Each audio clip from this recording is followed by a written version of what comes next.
My name is Fabian, and I'm going to be talking about the Philly fig care guide and propagation.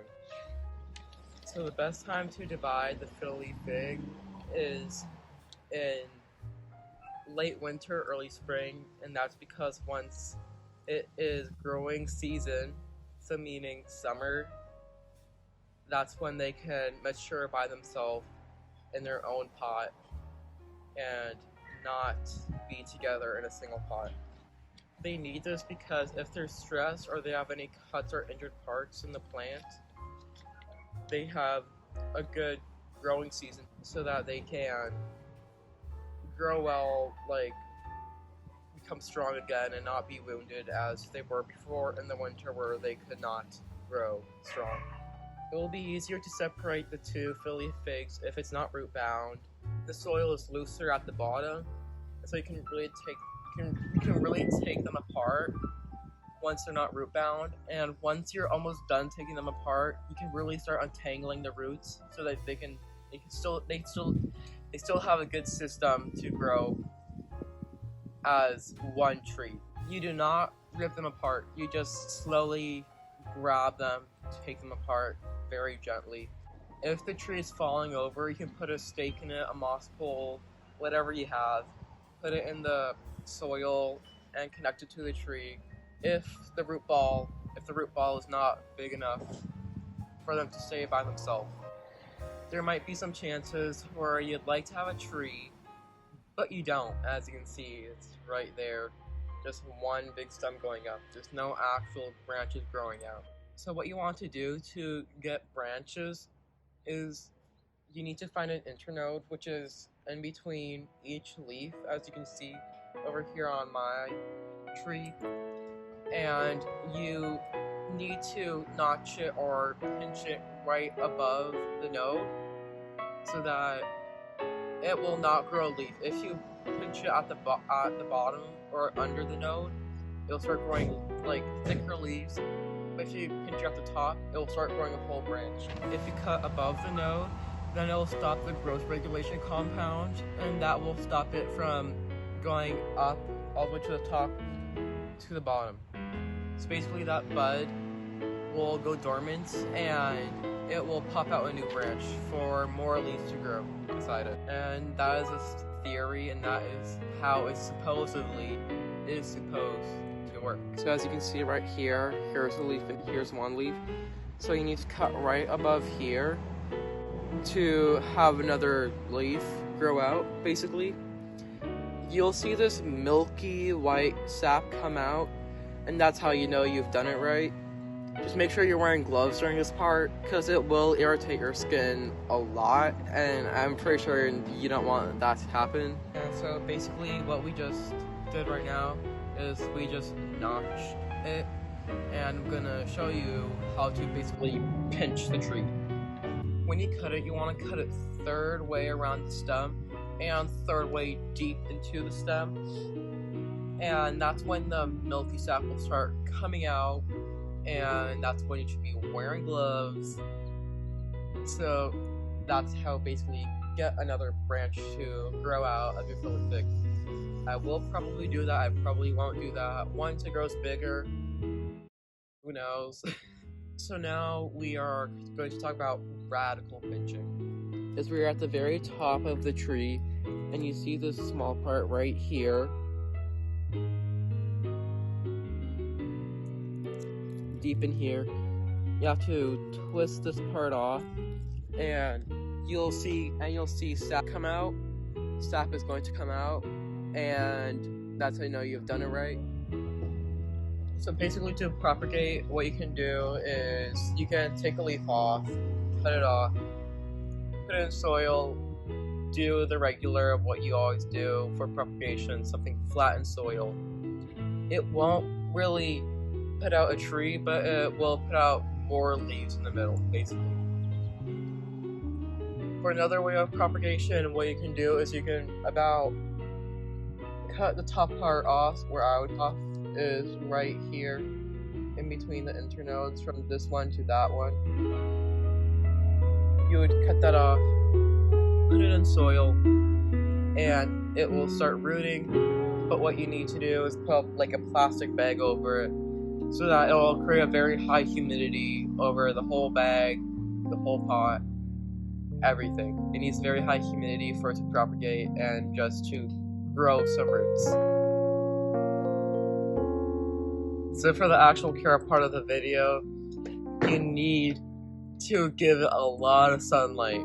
Once you water it, put it in the sun the whole day. That's what I do with all my plants.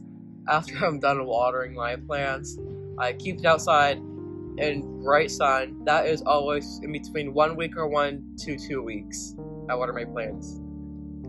They usually, especially the Philly figs, need 8 to 10 hours of sunlight to water them, usually once a week. Meaning, if your soil is very barky, like has lots of barks, you know what I mean, like orchid bark in it, you should water it more often, because then the water is just falling through, just draining through, like there's nothing there. What you can also do is, then you can just water it more, basically. If it's very dense, like the one that I have over here, then basically what you could do is water it once a week, but give it a lot of sunshine. Keep in mind, if the more sunshine it gets, the drier the soil is going to be. So then that also plays in a part of watering. That's why I said I don't necessarily have a watering schedule in my first video. I just water in between days from Wednesdays to Sundays. So if the leaves drop, that's because it's in a different environment. This leaf will probably drop because it's very bright green, and if it doesn't drop, I am worried. The leaves are going to drop, meaning that's the way that the Philly fig is adjusting to your home. It's not my fault, it's not your fault that your leaves are dropping off. About 2 or 3. If all the leaves are dropping off, then there is a problem with what you are doing. You're probably putting in too much fertilizer, probably leaving it so dry, like you probably water it once every 2 months. It's not okay. Once a week. Probably not even enough sunlight. I don't know. If all the leaves drop, that's probably because of lack of light, watering too much, not watering enough, too much fertilizer, probably not even enough fertilizer in the growing season. Basically, if all your leaves off, there is a lot of reasons. You need to do your own research for that. I can't put a whole 10-page essay into one video. There's lots of reasons why the leaves could fall off. Maybe there's some insects, I don't know what's wrong with your plant. But basically, it's very simple. Water it once a week, give it plenty of light, and fertilize it usually 3 or 4 times in the growing season. But if there's lots of browning around the edges or dots in general, that is a lack of humidity. These plants need a lot of humidity. You can get a very big saucer, put some pebbles in it, put some water in it. When it evaporates, it will create quite a bit of humidity. That's for beginners. Basically, yeah. Put saucer, you know what I mean, like a regular saucer. Put it under the plant, rocks, water. Yeah, it'll evaporation. That's how it works. This is better than just no humidity at all.